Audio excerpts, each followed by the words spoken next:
Now let's jump into the practical module activity for module 4.3, and we're looking at number 3, the spreadsheet transgressions.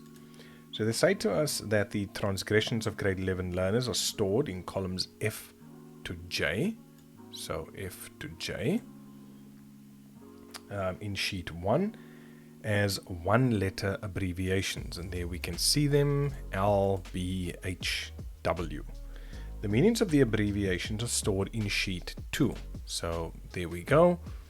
We can see late for class, homework not done, forgotten textbook, disrupts learning culture, and does not work in class. Shoo, hectic. Okay, each transgression results in 5 negative points for that particular learner. So what do they want us to do? Well, the first thing is just to rename sheet 1. And what do they want us to rename it as? Grade 11, and sheet 2 as abbreviations.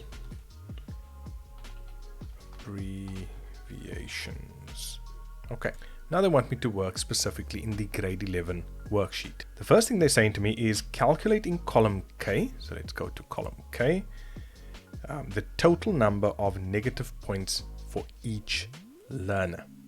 So I'm simply going to use equals count A, and I'm going to open my bracket, and I'm going to highlight that particular row or that particular section of data, and I'm going to close my bracket and hit enter.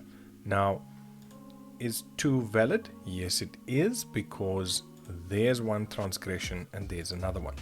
But remember, they want the points. So what I'm going to have to do in my formula afterwards is multiply that by -5.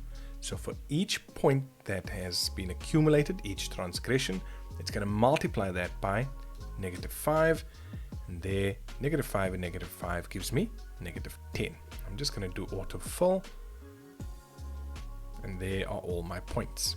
Now they want me to sort the data by the number of transgressions from the most to the least. Okay, so I'm going to have to highlight all of this, and I'm going to go to my home tab. I'm going to go up to sort and filter, and I'm going to do a custom sort. Right, they want me to expand the selection. Yes, that's fine if you haven't done that already. And they want me to sort it by the number of transgressions. Sort on cell values, and I'm just going to leave it smallest to largest.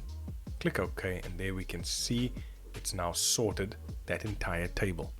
Then in cells D27 to D31, they want me to summarize the number of transgressions per transgression type.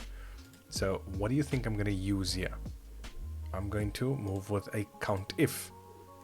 Alright, so count if. So I'm just going to highlight my range and then pop in my criteria, which is L for late for class, and click OK. Right, so there is my summary of late for class. Homework not done, same story. Count if. I'm going to use the same range,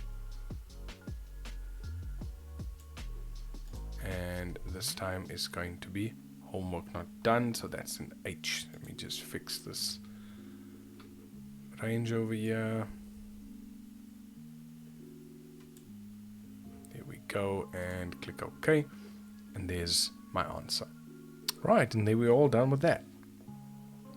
Next one, they're saying insert the following text in the left side of the header, grade 11-week 7. So how do I get to my header? Well, I'm going to change my layout, and there is my header. And then they said to the left side of the header, they want me to put in grade 11, week 7. Right, change my view, and I'm back. Then they want me to insert the current date into the right side of the footer. So I'm going to go back here, go to my footer, and I'm going to go type in today's date. And there, that's done. Change my view, and I'm back. in my normal spreadsheet view. Okay, so I've got the date in there, I've got text in the header, and then they say ensure that all the data in the grade 11 worksheet will fit on a single A4 page if the worksheet is printed. So I can go File, Print, and I can see some of that info is not going to fit. So I'm going to go down to Scaling, and I'm going to say Fit Sheet on 1 page. And there's everything. There's my date. There's my header over there. All the info is here. Done.